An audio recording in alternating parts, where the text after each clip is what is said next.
Hello everyone, welcome back to the medico brothers. और इस video में हम देखने वाले हैं एम्स का नीट 2024 का cut off in different rounds. तो जैसा आपको पता है बच्चों की एम्स की काउंसलिंग में करीब काफ़ी सारे राउंड होते हैं, जैसे कि राउंड 1, राउंड 2, इसके अलावा mop up round, stray vacancy round, और इस साल लास्ट ईयर एक और राउंड हुआ था जिसे हम लोग स्पेशल स्ट्रे वैकेंसी राउंड बोलते हैं।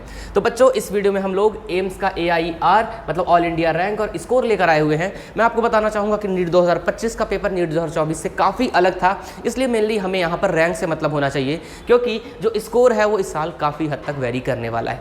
तो बात करते हैं बच्चों अनरिजर्व कैटेगरी के लिए। तो अनरिजर्व कैटेगरी के लिए राउंड 1 पर एम्स जो क्लोज हुआ था वो हुआ था 4531 रैंक पर, और उस वक्त स्कोर था 686 मैथ्स। अगर बात करते हैं ओबीसी कैटेगरी के लिए राउंड 1 पर, तो वो क्लोज हुआ था बच्चों 5142 रैंक पर और स्कोर था 685। ईडब्ल्यूएस कैटेगरी की बात की जाए तो राउंड 1 में ईडब्ल्यूएस कैटेगरी के लिए क्लोज हुआ था 6186 रैंक पर और स्कोर था 681। एससी कैटेगरी की बात की जाए तो ये क्लोज हुआ था 31837 रैंक पर और इस वक्त जो स्कोर था वो था 644। एसटी कैटेगरी के लिए जो एम्स क्लोज हुआ था वो क्लोज हुआ था 60,451 रैंक पर और स्कोर था 651। तो अगर ओवरऑल ये बच्चों फॉरेन कोटा की बात की जा रही है, आपको पता है कि इंडिया में फॉरेन कोटा सिर्फ एम्स दिल्ली में है। टोटल 7 सीटें हैं फॉरेन कोटा की और वो क्लोज हुआ था 3419 रैंक पर और मार्क्स था 690 मार्क्स। तो ये राउंड 1 का कट ऑफ था एम्स के लिए। अगर राउंड 2 की बात की जाए बच्चों तो यूआर कैटेगरी के लिए, अनरिजर्व कैटेगरी के लिए क्लोज हुआ था 5807 रैंक पर। आपके ओबीसी कैटेगरी के लिए क्लोज हुआ था 7280 रैंक पर। ईडब्ल्यूएस कैटेगरी के लिए क्लोज हुआ था 9200 रैंक पर। एससी कैटेगरी के लिए क्लोज हुआ था 40973 रैंक पर और एसटी कैटेगरी के लिए क्लोज हुआ था 72,945 रैंक पर। आपको बता दूं कि जो भी फॉरेन कोटा होता है वो फॉरेन कोटा सिर्फ अनरिजर्व कैटेगरी के लिए ही होता है। सॉरी, जो फॉरेन कोटा होता है बच्चों वो हमारा सिर्फ ओपन कैटेगरी के लिए होता है, बाकी कैटेगरी के लिए फॉरेन कोटा नहीं होता है।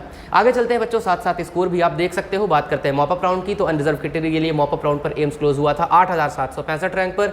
ओबीसी कैटेगरी के लिए क्लोज हुआ था 9299 रैंक पर। ईडब्ल्यूएस कैटेगरी के लिए क्लोज हुआ था 10,757 रैंक पर। एससी कैटेगरी के लिए क्लोज हुआ था 43,043 रैंक पर और एसटी कैटेगरी के लिए क्लोज हुआ था 82,514 रैंक पर। साथ साथ मार्क्स भी मेंशन है तो आप वो भी देख सकते हो।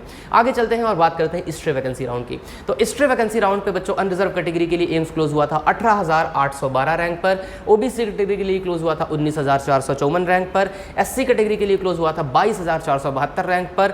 आपके ये ओबीसी ईडब्ल्यूएस कैटेगरी थी, ये ओबीसी कैटेगरी थी, वेरी सॉरी। अगर एससी कैटेगरी की बात की जाए तो ये हुआ था 1,54,092 रैंक पर और एसटी कैटेगरी के लिए क्लोज हुआ था 1,45,910 रैंक तक।